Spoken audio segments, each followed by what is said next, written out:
Hello everybody, Conodger here. Welcome back to Automation, the car company tycoon game. Today we are continuing on the Vector Automotive Challenge, and today we are ready to move on to a new generation, or a new model lineup, if you will, of Vector Automotive vehicles. So we started with the Vextron, then we had the Radian, then the Kaysen came in, and then in 2003, late 2003, we decided to do a concept car that you guys have not seen yet. Unless you happened to watch the Tom's video, or the Tom's review video, and then that was it. That was our model lineup for 2002 and 2003. We were pretty successful with the Vextron. Overall, everybody's impressions of the car was positive. The reviews were pretty good for it. The Radian, not so much. People liked the looks of it, but overall, kind of hit or miss on it. It wasn't everything it possibly could have been. Maybe not quite cutting edge enough. The wagon, the Kaysen, was pretty popular. In case you aren't remembering what that one looked like, that was the sport wagon. So I think this may be the direction we take our next sports sedan. Maybe borrow some of the features based off this car and carry it over to the sedan. So that's probably going to be the first major redesign. Let's start this by Vector.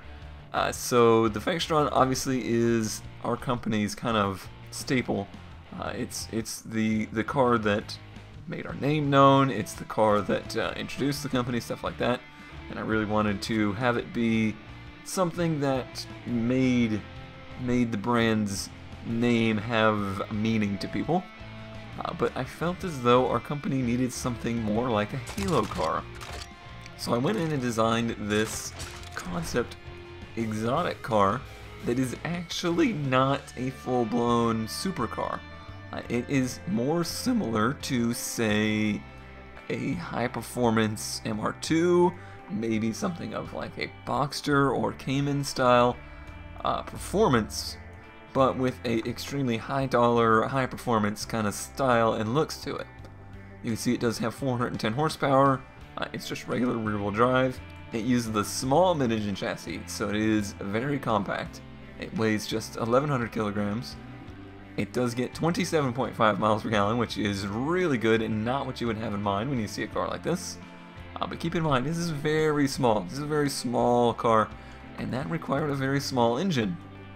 We at Vector didn't have any small engines, so I have prototyped ourselves our first 4-cylinder, which we will look at in a little bit.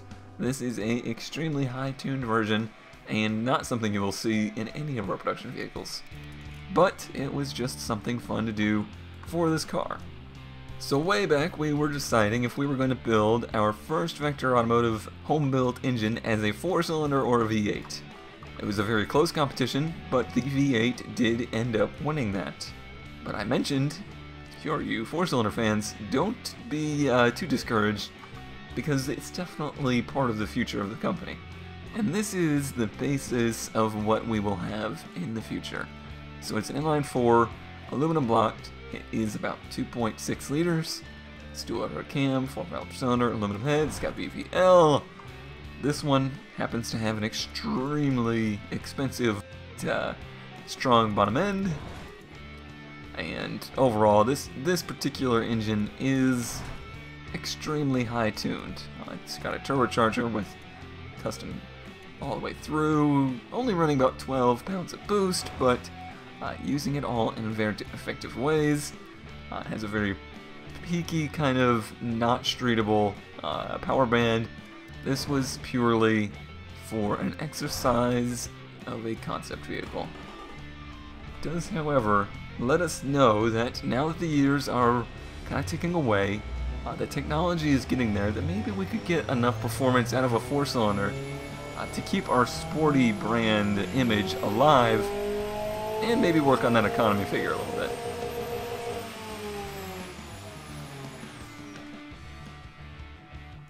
Alright, so as I mentioned, the Vextron was the car that was a really big hit for our company, and it's going to be the first car that we update for the 2006 model year, as it is now the oldest car in our lineup.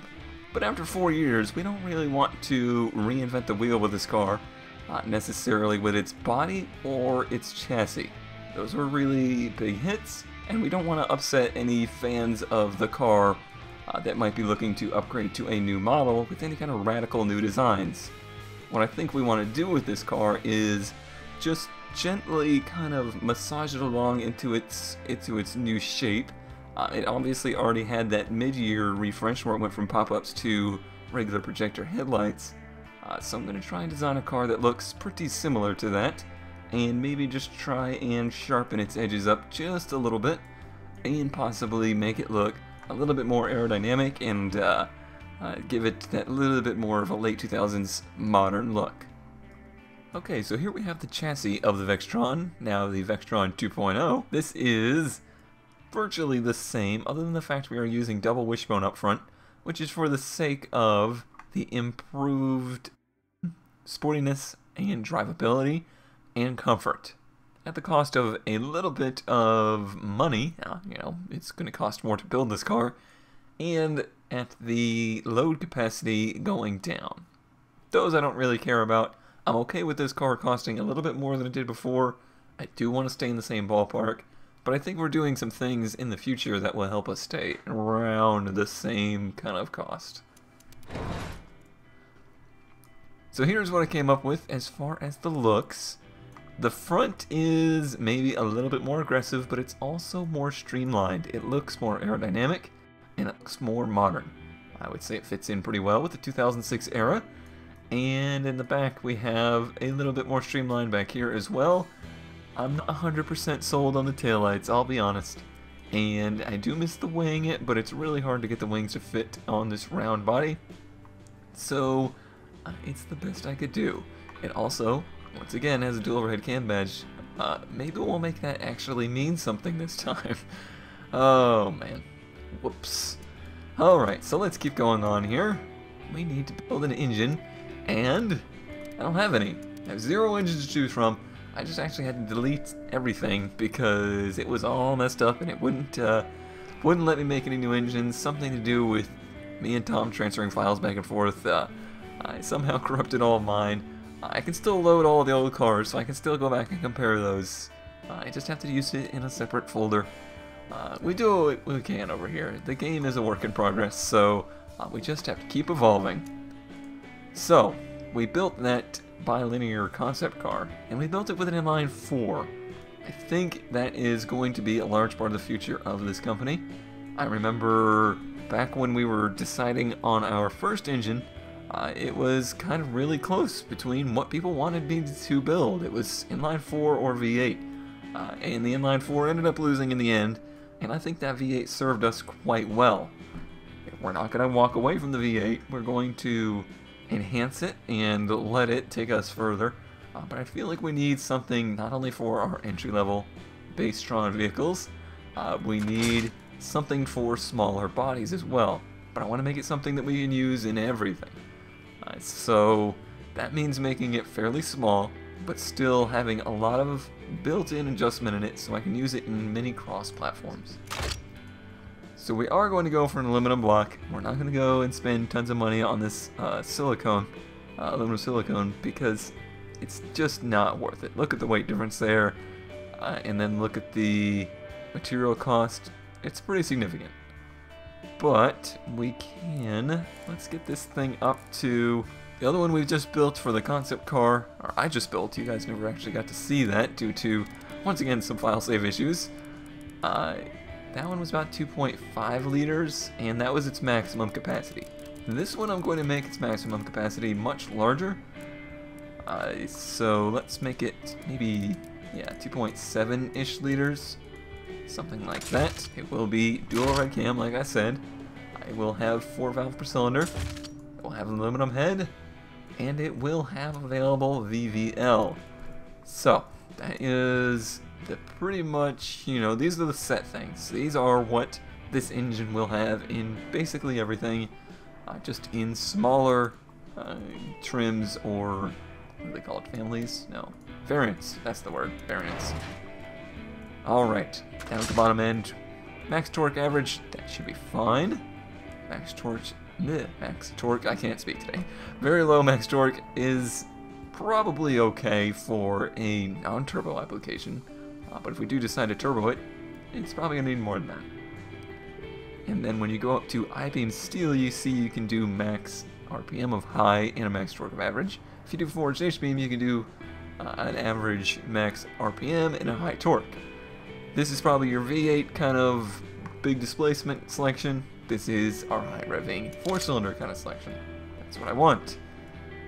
And the same will go here, but if I can use the low friction or lightweight options, I would like to do so. Hypereutectic gives you very low emissions. However, low friction cast gives you very high fuel efficiency, but then it ruins your max RPM, so that's unfortunate. The lightweight forged gives you extremely high RPM, but then it is going to increase your emissions, probably because it takes a lot of machining work and stuff like that to make them. So that's a concern there. I think for our base model vehicle, we're going to go for the hypereutectic cast. Like I said, we can de-stroke or de-bore this thing by quite a bit. It will go down to a 1.8 liter. So we can do a lot with this engine. For the one in the Vextron, I'm just going to de-stroke it to try and make it a higher revving engine. So we will do that down to kind of that 2.5 liter range. Quality sliders I'm going to not mess with just yet. Down here, let's go down to a 9.0. I'm going to go with a 50 cam profile on the... Well, actually, since we have EVL now, let's stick with the 40. And then we'll go up to a 75. No, let's go up to an 80 on the secondary. VVT, I'm going to save a little bit of money and not go with that just yet. Let's get a nice looking modern valve cover on there. In my favorite white. Turbocharger, I'm going to see what it will do non-turbo first. Don't worry, I may look at the turbo option if necessary. It is going to be injected, and it is going to be, we are going to throw some money at it in this way. It's going to be direct injected. 2006, direct injection is indeed starting to become a thing. My 2006 Solstice is a pretty good example, has direct injection. So it's kind of cutting edge, it's a little bit expensive, but I think it's a good direction to take our company. Single and standard is okay here. Let's get this guy running on just premium or mid-grade fuel. Let's take this up to a pretty stout number. If we were the Tom, we would be going all the way down here because miles per gallon. I don't think so. Let's try and get that somewhere in like the 13.3 range and work from there. Timing, that's something I'll worry about later. Let's see what it does to 7,000 RPM. Let's put just regular tubular headers on there. Let's do a exhaust that would match that kind of horsepower rating. 2 1/4 should be fine. Let's do straight through and reverse flow. Okay, let's see what we start out with here. Not too shabby. 214, jeez, I can't speak today, guys. 214 horsepower on 173 foot-pounds of torque. Those are pretty good numbers straight out of the box like that, and I see a lot of tuning left in this guy. We are indeed having some bottom-end issues. Looks like it is in the pistons. So let's go over there and see what's going up. What's going on with that? Good lord. Sorry. Forged would definitely fix that. You can see. Lightweight forged would totally fix it. Let's just stick with the forged for right now because it looks like production unit 6 versus production units of 10 is a pretty staggeringly large figure. So let's stick with that. Do we need... I don't think it's really necessary. It looks like it's just going to cost us some money and give us a reliability boost that we don't really need. We're already sitting at 67, and I'm quite alright with that. Okay, so tuning. Let's see, we have a lot of fuel octane left in this, so we can give it a ton of timing. All the way up to 88, 89, and we're still in very good shape, which means we can also give it some compression. Let's see, octane is 81, so yes, tons of compression we can give this guy. And now we're starting to run into some issues with the muffler and the exhaust system, stuff like that. We're still going, and there's a knock. Let's take it down a little bit from there. So that gives us an 89 too. We could be able to run this thing on regular. My goal is to have a 4-cylinder NA to have similar performance to that V8 we had in the last generation. That's my goal. It's not going to have the bottom end, it's not going to have that brute power, but it will at least have kind of the horsepower numbers of that guy. So let's keep going with some of this stuff. Let's see what the top end will still do. I do need to open up that exhaust some. There we go, solves that issue. The long tubes are starting to struggle, or the regular tubular. Long tubulars would fix that, and does increase the loudness, but doesn't really hurt anything else, so let's do that.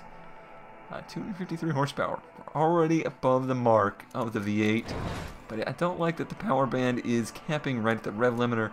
Doesn't make for a very interesting car to drive. So let's see what we can do here. Alright, 7100, it's still okay. Valve float is starting to occur now, but in a very minor way. And the bottom end is still reaching its RPM limits. There's not a whole lot I can do about that. It's now a little bit past. That did increase our performance index, and our reliability is still at 63 at 7200, so that's cool, that's fine, and it's got a lot of usable power up the top end. That is all good.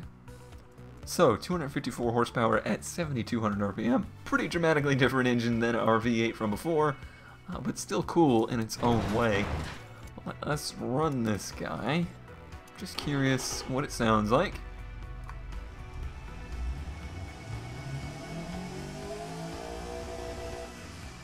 It's a pretty flat sounding engine. Not too obnoxious, not too spectacular either. But the number is still very impressive.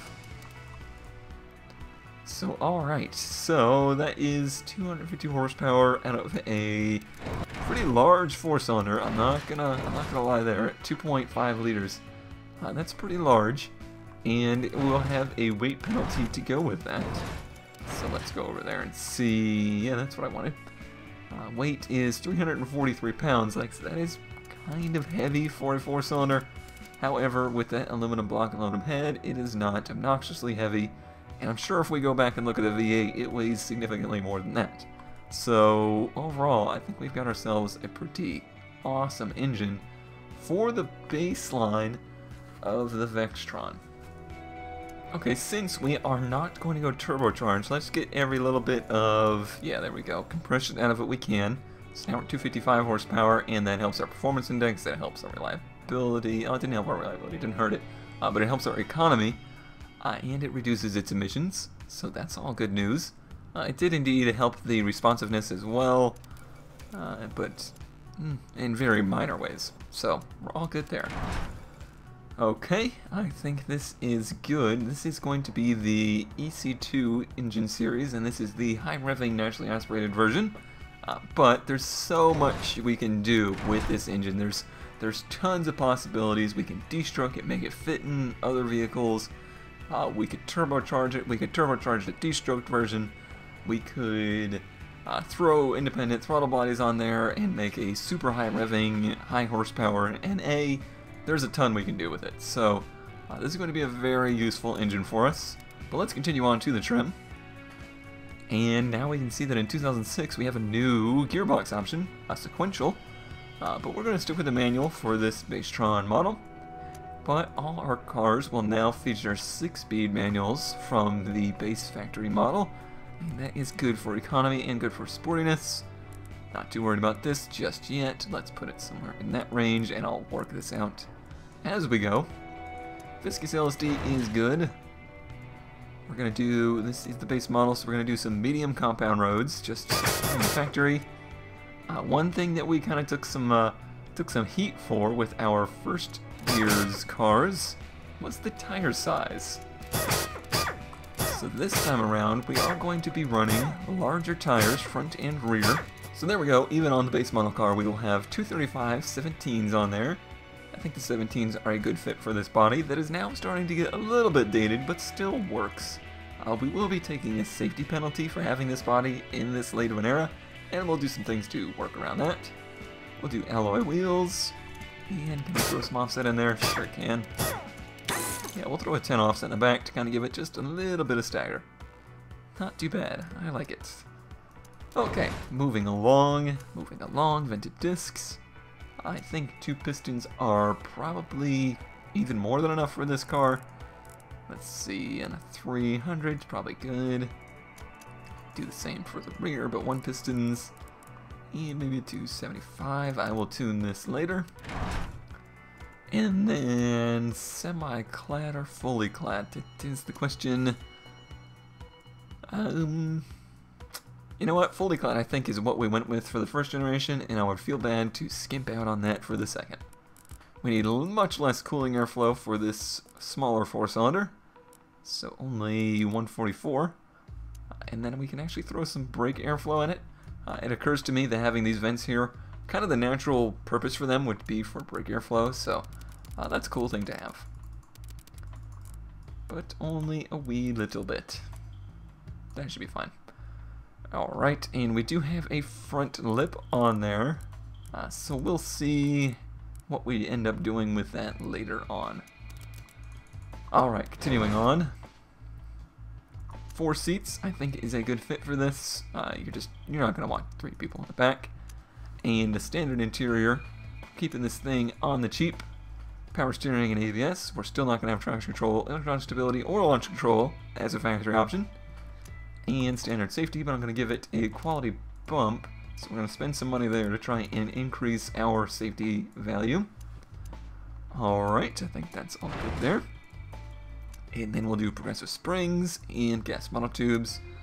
We now have semi-active sway bars, so a lot of things are starting to become available here in 2006. A lot more of these kind of more advanced suspension options. But again, this is the base model, so we're not going too crazy. We're going to give it a little bit more ride height versus sport, and we'll adjust that as needed, as always. Okay, let me pull up my screen over here. I'm just kind of curious of the values of this car versus the first generation. Just immediately out of the box here, I have not tuned anything, so a lot of this can change. But I can see our miles per gallon is increased from 25.5 to 28. Our drivability is up to 44 already. Sportiness is way higher at 47. Comfort is slightly lower. We'll have to see what's up with that. Prestige, though, significantly lower. So that's what you lose when you lose the V8. Safety is still good. We're up at 42, so no problems there. Weight is something I was concerned about. Oh, that's right. I converted it to pounds. I got tired of being confused by the kilograms, so I made it pounds. But 2,635 pounds isn't too bad. Let me get my calculator out. Last generation's car was 2605, so it just barely gained some weight, and I bet you a lot of that is going with the safer options. But here's a big thing. Total cost is $9886.73. The total cost of the base model for the last generation was $11,000. How often do you see a next generation car get cheaper and have better performance? That doesn't happen very often, trust me. Usually they get bigger, they get heavier, and they get slower, or they make more horsepower, but they're still, you know, kind of the same speed, and they get more expensive. So that's something that was very important to me, and we've certainly accomplished it there. But let's do a little bit of fine-tuning on this thing and see what we can do. We still have a lot of top speed left in it. So now we got some overdrive. Now we're up to 30 miles per gallon. Amazing. Let's see, continuing on. Okay, we're having oversteer. That is why our sportiness is so high. Look at it right there at the 1. But it looks like we're just barely getting oversteer. I'm curious what the stagger or the offset does. Oh, it lowers prestige. Who knew? Who knew? Anyway, let's see. I don't know that this is necessarily where we want to try and fix this. We could throw some bigger tires in the back. It did increase our drivability. It did reduce our wheel spin, which we have a pretty significant amount of. We could go up to 255s and then 245s in the front. Yeah, it's going to increase our cost. Okay, we're still having oversteer there, but now our wheel spin is down to 32. Can I go back to the gearing? Yes. Curious what this would change. So lower spacing would reduce the wheel spin significantly. It's going to reduce it 0 to 60 as well, though. Now we're down to like a 6.7. versus a 6.2 right there. Well, I think I'd rather have the wheel spin and have a faster 0 to 60 personally. 34% wheel spin, it's just supposed to be fun to drive, right? Okay, and so we still gotta take care of the oversteer. Our braking looks pretty good. I don't really see any huge issues here. Brake fade is non-existent, especially with the vents. Could we even reduce it to a 1 piston and not hurt it? No, 2 pistons is what it likes. So let's stay with that. I think we're okay there. We do have that front arrow and no rear arrow, so that's a big thing. So if we take the front arrow off there and we make that solely cosmetic, it increases everything. Everything about the car is improved. Let's actually go straight to the suspension and see. Okay, it's still oversteering, but I bet you that even helped. Just getting rid of that front downforce.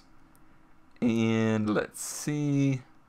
It is slightly bottoming out, so let's get rid of that, because that's no good. Okay, and let's see. A little bit of rear camber. Oops, this way.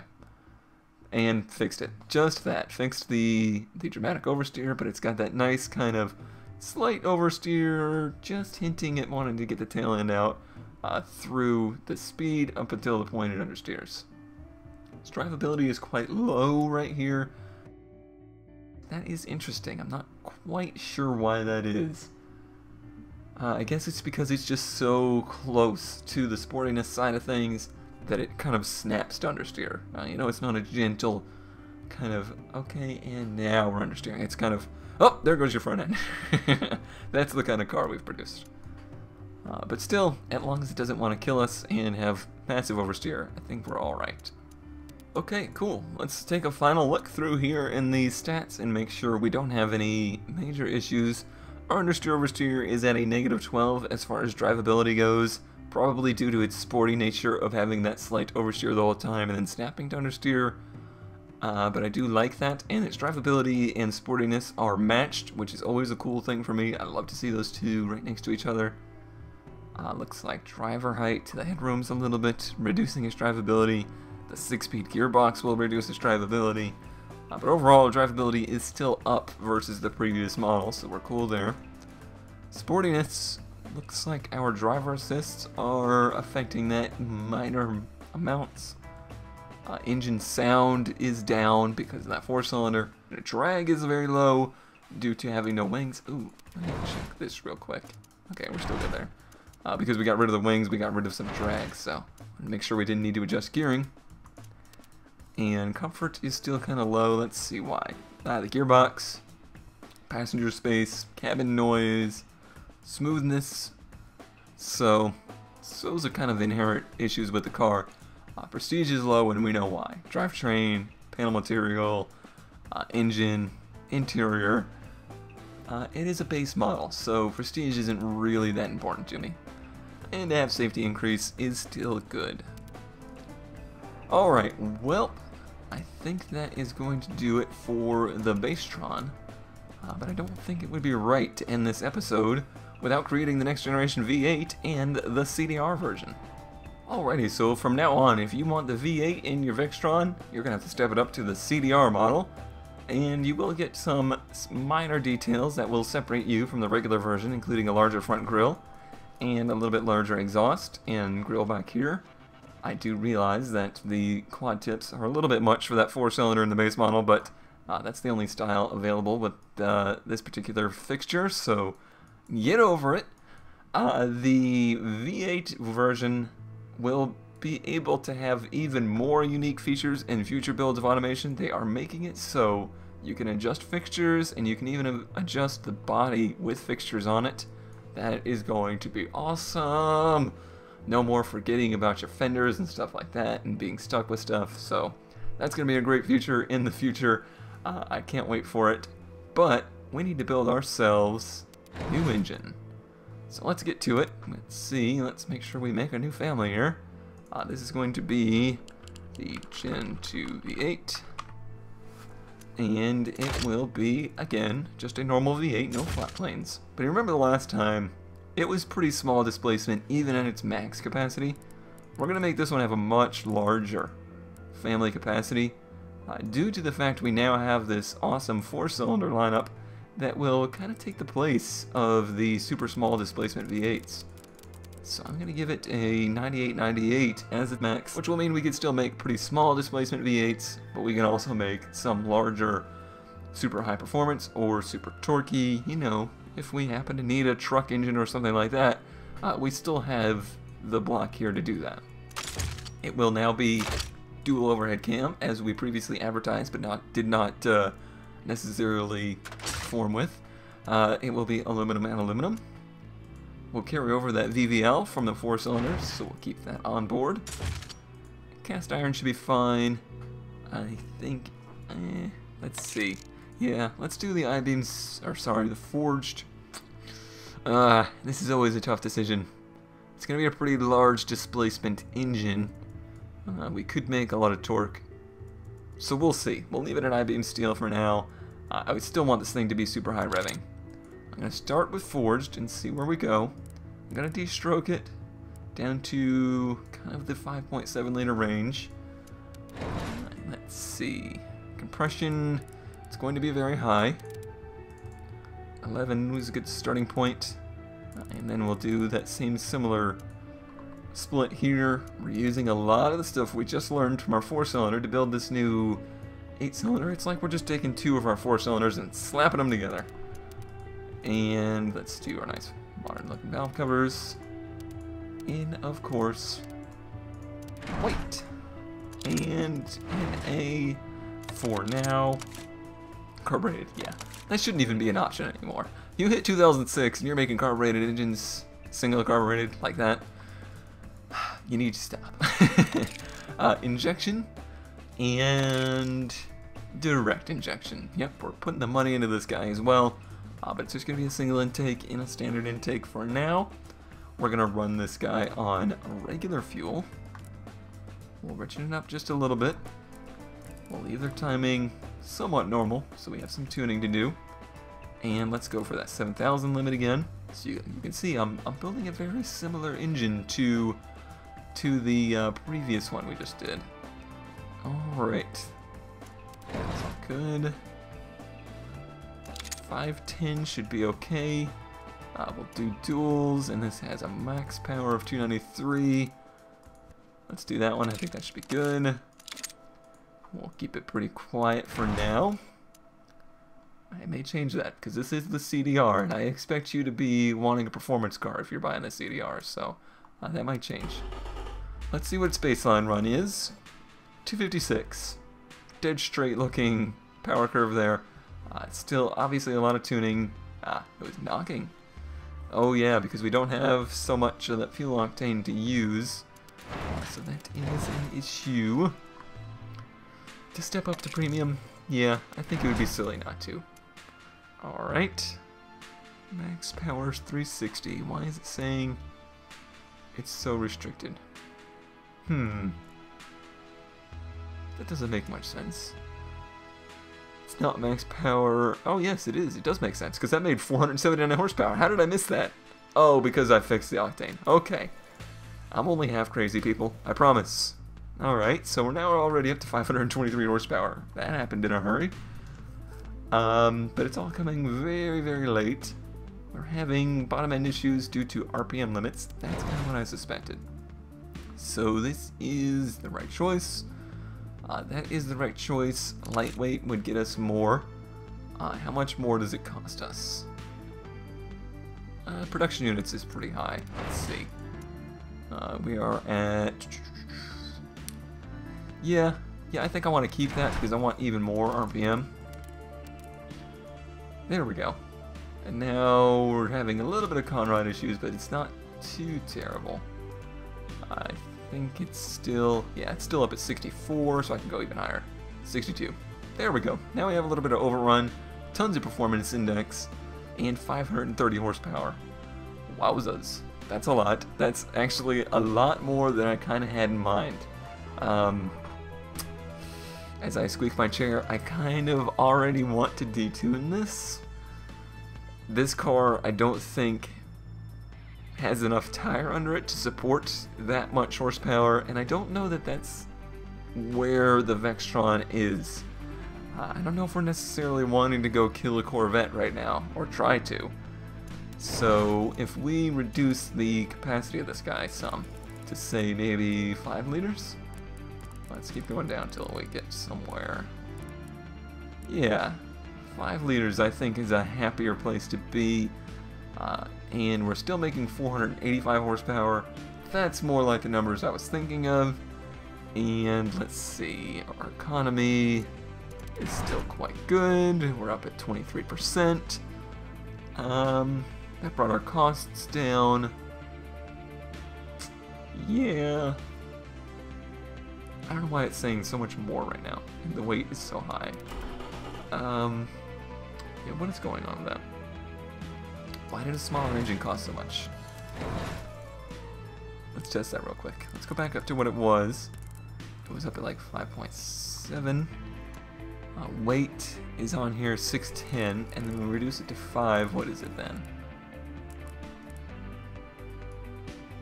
590. So it is much lower. Okay. I think it was just the way I was adjusting the sliders that was giving it that look. So it is cheaper and it is lighter.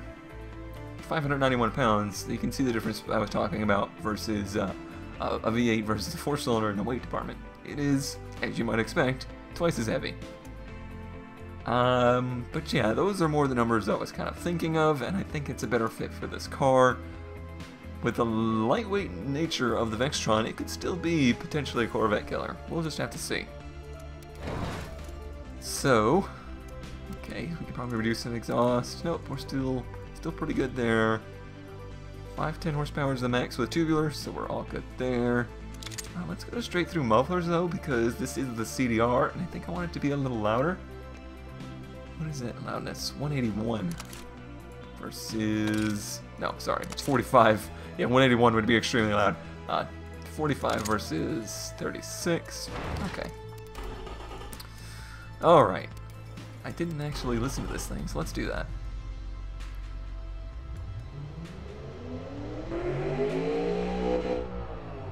Very nice, you can hear the variable valve timing working its magic. Still sounds pretty good. Sounds like a normal kind of cross-plane V8 with a little bit of a twist with that variable valve timing.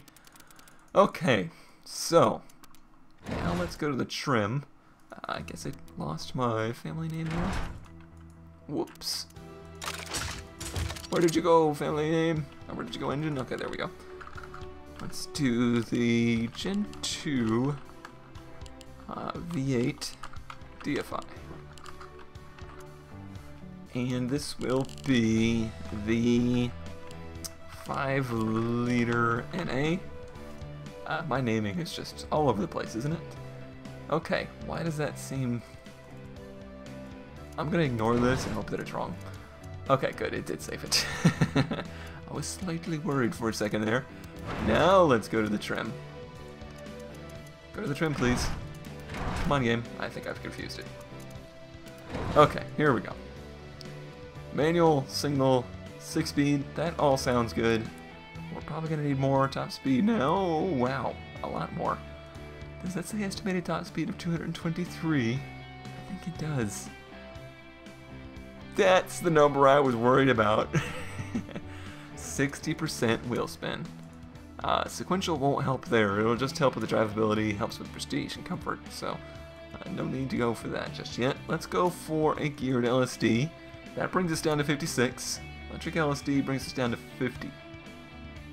It is basically exponentially more expensive. It's twice as many for the, or it's twice as much for the geared, and then a little bit more than twice as much for the electric.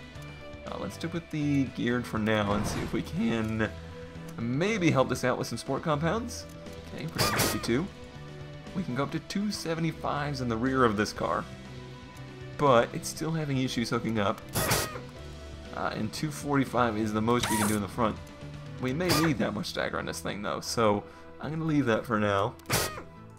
If we go up to 18s, helps our 0 to 60, so it does help it stick a little bit, so let's do that as well.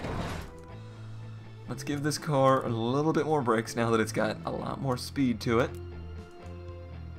Alright, and that is increasing, so a little bit more rear brake is what it wants. Okay, that is good. Nope, it does not want that, but we can put some sportier pads on there as well. So that helps the sportiness and its raceability and stuff like that. I think we're all good there. Do we need 3? No, it doesn't actually help. So 32.3, 32.3 doesn't actually help. Okay, continuing on. We do need more cooling airflow.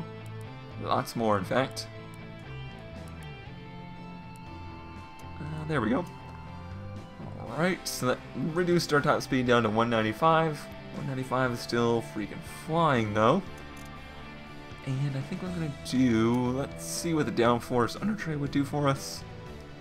More drivability, more comfort. Not worth it. Not what the Vextron's all about just yet. Traction control, what does that do for the wheel spin is what I'm curious about. We'll go over here and see. 51.4, I guess that doesn't come into play so much. But it does help the drivability of the car a lot, though. So we're going to put that on here. Hopefully, we're smart enough to have it be selectable, though. Launch control will probably help the wheel spin. No, it does not. Okay, so things to keep in mind. But let's see, weight. Could we reduce the weight in any way with this? No, but if we give it the sport, it gives it more prestige. Obviously cost more, but it doesn't weigh anymore. So I like that. That is a thing that I think is important for the CDR, to try and separate it from the base model. Okie dokie, and in here, we are now, I think, having more understeer than oversteer, especially with all that stagger. So let's go ahead and increase these front springs stiffness and rear spring stiffness. Try and get this thing to be a little sportier even than it already is. And how about reduce that rear bar some? Oh no, we actually want more rear bar. It's understeering very badly. And how about some front camber? There we go. Now we get that sportiness up to 93 and 94, so that's helping. That is a good thing. More rear spring would probably, doesn't really help. We do want this thing to have a high G rating, and that isn't going to help if we increase the rear stiffness of the springs, blah blah blah blah blah. Alright, here we go. This is the Vextron 2.0 CDR. So, this is the most expensive car Vector has ever built in this current playthrough. But it also has a drivability of 51, a sportiness of 55, comfort of 25.2, so that's lower. Prestige is up to 29.5, and safety stays the same. Weight's up to 3,077, so it certainly did gain some weight. Economy is down to 22, and the cost is now up to 14,624. That seems like a lot, and that seems like poor economy. But that's kind of the direction I wanted to take this. I wanted to give it more separation between your base model and your CDR. So we're doing more with the same platform. We're covering more of the market. We're not kind of overlapping it. Plus, I think if we build the brand recognition of the CDR name, we could maybe start to spread that to even more cars and do more limited production cars like this with the CDR branding. I do see that these 18s kind of look a little bit silly. Unfortunately, you can't really see that in this menu, I don't think. Yeah, we can, but then we can't see what it's doing to the stats, so we'll do this. You know what? That doesn't really hurt too terribly bad, and it looks a lot less silly, so I think I'm gonna go with those. Just based off of looks alone. So let's see. It's going to lower our cost a little bit, and the sportiness just a little bit. That's okay. Test track 5.50 to 60. Wheel spin, wheel spin, wheel spin, causing that. But a 13-second quarter mile once it eventually hooks up. It's doing 1.32 Gs. at 20 and 1.28 at 250 meter in the circles. Those are pretty darn good numbers. It's making 0 downforce because we don't have any. And 195 miles per hour top speed is really, really fast. Alright guys, I think it's time for me to end this episode. I'm pretty sure it's going to be a really long one, but like I may have mentioned before, I don't remember. Videos are going to be a little bit sparse this month, especially in the beginning parts here. I'm going to try and keep automation going as much as I possibly can. I'm really looking forward to the updates to the game that will help in the Vector Automotive Challenge in the near future. But I got a lot of stuff going on in the real life, so apologies for the reduced amount of videos, but hopefully they're still of quality. Let me know what you think of the updated Vextron, and let me know if you think going in this split kind of 4-cylinder, 8-cylinder versions and raising the cost of the CDR and the performance of the CDR was a wise decision, or if you think the previous model was better. But thanks as always for watching, and I will see you next time.